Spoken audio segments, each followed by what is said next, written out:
In this part of the lecture, we are going to build on top of the two previous parts by discussing what does a performance dashboard consist of. So what are the elements that we can use in order to build a performance dashboard that would give us an overview of the entire process performance.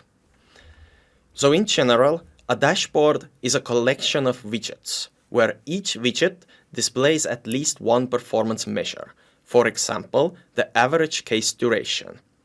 There are 4 types of widgets in general: single-dimensional widgets, 2-dimensional, 3-dimensional, and n-dimensional. And I will be going over each of them with examples. Let's begin with single-dimensional widgets. Usually, they display one variable. For example, the number of cases that I have in my event log, or the number of case variants, where case variant refers to the number of unique sequences of activities that are performed in the process instances. We can also group multiple measures in one widget for convenience. Usually this is done for measures that are related to each other. For example, in case of case duration, it makes sense to group different aggregations together, such as minimum case duration, median, average, and maximum case duration. They represent the same measure, but they are just different aggregations, so it makes sense to put them together in the same widget. The same applies to log time frame, where the start of the first event and the end of the last event kind of constitutes the time frame during which everything in your event log has occurred.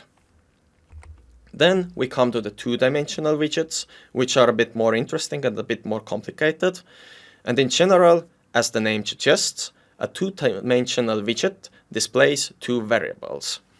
We have an independent variable, which is on the x-axis, and a dependent variable, which is on the y-axis.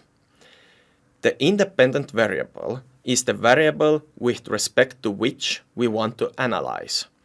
And the dependent variable is the variable that we wish to actually analyze. Usually, the 2-dimensional widget is a chart. Think by bar chart or a pie chart. There are multiple types of 2-dimensional charts. For example, longitudinal charts, where x-axis is the time and y-axis is a performance measure, or cross-sectional charts, where x-axis is an attribute, for example, activity, resource, country, and y-axis is a performance measure, or for example, a histogram, where x-axis is a performance measure and y-axis forms sort of a count. But let's make those examples a bit more concrete and look at those types of charts. First of all, longitudinal charts. On the left, you can see activity instances over time. So how many activity instances arrived at a given time frame. Meanwhile, on the right, a different type of a longitudinal chart would give us an overview of the work in progress. So at any given point in time, how many cases were active, meaning that the cases that have been started but not yet finished. Another type is cross-sectional charts, where we can see, for example, the total case frequency of activities. That is, in how many cases any activity has been performed. For example, close claim, in how many cases the claims were actually closed. Additionally, we can see something like case duration, and this is kind of where we get to this kinda count area, where we can see the distribution of case durations. We can see how many cases end within 10 days, roughly, or how many cases end within 80 days, roughly. And in such a chart, for example, in this picture, we can see quite a long tail where we have most of the cases ending before 20 days, but then there is a long tail of cases after 70 days. This long tail would, for example, be something to look at via the use of process mining. Now we get to the 3-dimensional widgets, which obviously display 3 variables. Usually they consist of 2 cross-sectional variables and a performance measure. And the third dimension can usually be coded in different ways. The most common is a heat map. So you have the cell of the table, and the cell is colored, and the intensity of that color is the third dimension. You could also sometimes do bubble charts, where the size of the bubble in a cell determines the intensity of the third dimension, or the value that is in the third dimension. There can also be scatter plots, which are useful when the third dimension is a Boolean. And on this example, you can see sales per employee per workday. So employee and workday are the cross-sectional variables, while the sales, the number of sales, is the performance measure that we are displaying on this chart.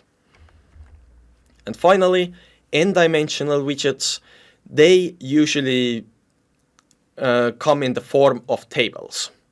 So they display a cross-sectional variable, which is usually the row of the table, and then a number of columns per performance measures that we want to see per the row of or per this row of the table. And now I know that this brief overview might feel a bit disjointed, so I think it is important to give an overview of how an actual performance dashboard looks like. So in order to give a practical overview of a performance dashboard, I will be switching from slides to Apromore, which is the main tool that we will be using throughout this course for examples. For now, I will not discuss how Apromore works in general, but I have an event log here, and I will use it to launch the default dashboard. So this is actually how a process dashboard, a full dashboard, might look like. It is the default dashboard that Apromore gives me, but nevertheless, it's going to be a very useful one to understand the full picture. In here, we have the number of cases in my event log, number of case variants, activity instances, activities, case duration, and time frame. Also, we have two-dimensional charts where we have activity instances over time, work in progress, case variants, case durations, again with the long tail that we might want to look at. We also have tables, which give us further information about different cases. For example, when a specific case has started, when did it end, what was the duration, and so forth. We can by default have other views as well, such as activities, which gives us an overview of different activities that I have in my process. And also in table form, different information about those activities.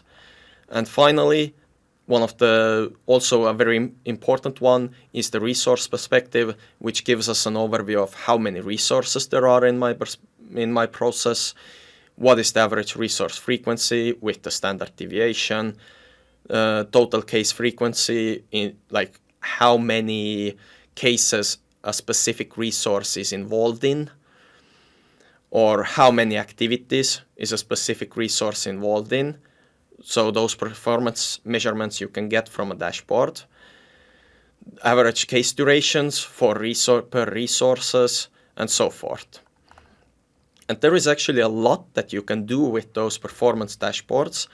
And usually what you would do is you would kind of customize them based on the process that you are working with. This is the default one. There are options of customization in Apromore as well. However, I will not go into those in this lecture. We will come back to that part in, I believe, the performance mining part of the course. And now to conclude this lecture, I want to give you an overview that there is actually a wide variety of different tools for performance dashboarding. For example, at an operational tactical level, you could use XY Amplify, Vitra Operational Business Process Intelligence, Oracle BAM, SAP Operational Process Intelligence, Web Methods Optimized for Processes, and so on. At a tactical level, there are two types of tools. Business intelligence, BI tools, such as Power BI, ClickView, Tableau, and many others, but also performance mining tools, which usually provide their own dashboard modules, such as Apromore, Celonis, or QPR. One thing to note on the tactical level is that two categories. There is one very important difference here. Usually the business intelligence tools, usually they do not have a concept of a process.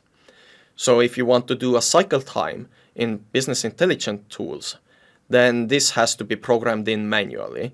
Meanwhile, process mining tools, the concept of having a process is central to all of those tools.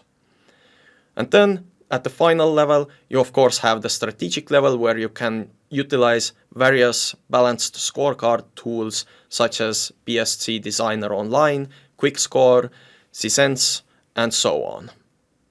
And now this concludes this lecture, and in the following one, we are going to dive more deeply into what are the capabilities of process mining.